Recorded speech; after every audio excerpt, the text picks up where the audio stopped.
Il y a des chrétiens aujourd'hui qui portent une culpabilité qui ne vient pas de Dieu. Une culpabilité qui serre la gorge, qui vole la paix, qui fait douter de son salut et qui donne l'impression d'être toujours en retard spirituellement. Et le plus troublant, c'est que beaucoup de ces choses ne sont même pas appelées péchés dans la Bible. Alors d'où vient ce poids ? Souvent d'une religion faite de couches et de règles ajoutées au fil du temps, des attentes humaines qui finissent par remplacer la voix de Jésus. Peut-être que tu t'en veux parce que tu as mis une limite à quelqu'un, tu as dit non à une demande de plus, tu as protégé ton énergie. Mais aimer ne veut pas dire s'épuiser, même Jésus se retirait parfois. Il ne répondait pas à toutes les sollicitations, il ne se laissait pas absorber par chaque urgence. Aider, oui, se laisser vider, non.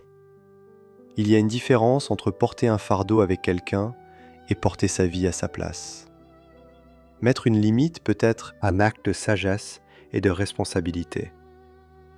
Peut-être aussi que tu te sens sale ou tiède parce que tu as apprécié un verre pendant un repas.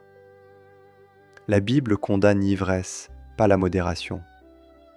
Le vrai danger, c'est ce qui détruit la lucidité, la maîtrise de soi, la relation aux autres. Pour certains, l'abstinence est la meilleure décision. Mais transformer une prudence personnelle en loi universelle produit souvent de la honte inutile. Peut-être que tu culpabilises parce que tu n'es pas d'accord avec ton pasteur, comme si questionner était un manque de respect.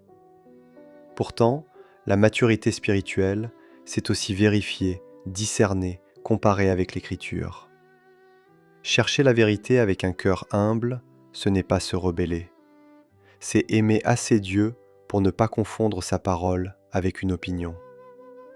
Peut-être enfin que tu te sens coupable de réussir, comme si gagner de l'argent était forcément impur. Le problème n'a jamais été l'argent. Le problème, c'est l'amour de l'argent quand il devient ton maître. La réussite peut être un outil pour servir, pour soutenir, pour donner, pour bénir. La vraie question n'est pas combien tu as. La vraie question, c'est ce que tu en fais. Et puis, il y a ce sujet qui fait peur à beaucoup, le doute. On t'a peut-être fait croire que la foi, c'est ne jamais trembler. Mais dans la Bible, des hommes et des femmes de Dieu ont posé des questions, ont pleuré, ont lutté. Dieu n'est pas fragile. Il n'est pas menacé par ton honnêteté. Souvent, c'est en traversant les questions que la foi devient plus vraie, plus profonde, plus solide. Si ton christianisme ressemble à une condamnation permanente, ce n'est pas l'Évangile. Jésus appelle au repos, à une charge légère, à une relation où l'on respire. Dieu regarde le cœur. Il cherche la justice, la miséricorde, l'humilité. Et en Christ, il n'y a pas de condamnation. Alors relâche ce souffle que tu retiens depuis trop longtemps. Cette culpabilité qui t'écrase n'est pas forcément sa voix.